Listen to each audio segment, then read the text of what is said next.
tunajua kwamba mwanzoni wa kipindi cha kwanza mara nyingi timu nyingi zinakuwa hazipo na umakini wa hali ya juu. Kwa hiyo sisi tulikuwa tumeamua kwamba tuanze kuwashambulia kwa haraka kwa kipindi hicho cha kwanza ili tuweze kupata magoli, na tulijua kabisa kwamba katika upande wa pembeni hawako vizuri sana. Kwa hiyo tukasema kwamba tuhakikishe kwamba tunawashambulia kwa kupitia pembeni na hatimaye tupate nafasi za kufunga, na tumefanikiwa. Ushindani ulikuwaje toka kwenye mchezo wa kwanza mpaka kwenye mchezo huu wa finali? Kiukweli ushindani ni mkubwa sana, kwa sababu ukiangalia mchezo wa kwanza hatukuweza kushinda ndani ya dakika 90, tukapata matokeo kwa njia ya penalti, lakini tumeingia mchezo wa pili kama ulivyouona, pia ushindani ulikuwa mkubwa sana kwa sababu timu zilikuwa zina wachezaji bora na vile zina walimu wazuri, kwa hiyo wako vizuri kimbinu na kiufundi. Kwa hiyo mimi niseme tu kwamba upinzani ulikuwa mkubwa, na kama ulivyoona kwamba tulidhani kwamba kuna kipindi kwamba tayari tumeshamaliza mchezo kwa kufunga goli mbili, lakini baadaye tumepata goli moja. Kocha, kiwango kikubwa ama kilio kikubwa kwa Tanzania ni kuona kwamba timu zetu zinafanya vizuri kwa bidii. Bahati nzuri JKT Queens imekuwa mkishiriki mara kwa mara. Kwa mara hii tutarajie nini? Huenda labda mnaweza kuwa timu ya kwanza kulileta hili kombe ambalo limekuwa ni kilio kikubwa sana kwa Tanzania. Bila shaka, kwa sababu hiyo ndio mission yetu. Haya yote ambayo yametokea hapa hayakuwa katika mipango yetu, lakini kwa kushinda mchezo huu leo umetupa morali kweli ya kwenda kufanya vizuri katika mashindano haya.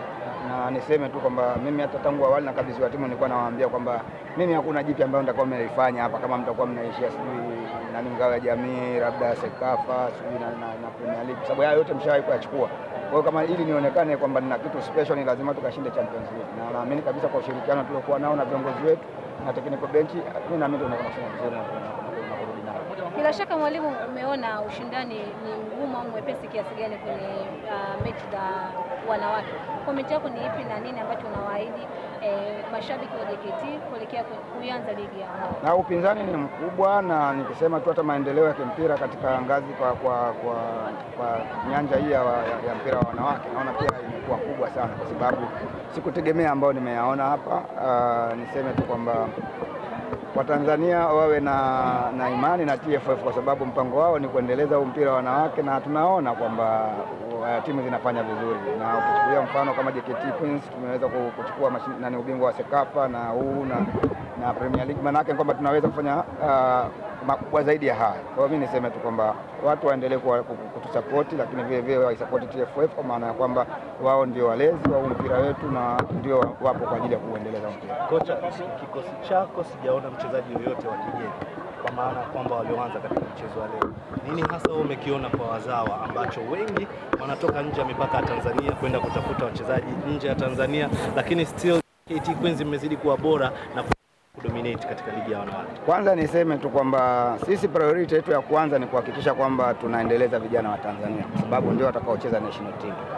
Tukiwa tuna wageni wengi, maana yake ni kwamba tunanyima nafasi wachezaji wetu wa Tanzania katika kuendelea. Kwa hiyo mimi niseme tu kwamba sera ya JKT Queens ni kutumia wazawa kwa maana nzuri ya kuweza kuisaidia TFF ili tupate timu nzuri ya wanawake ya taifa. Asante. Shukrani sana.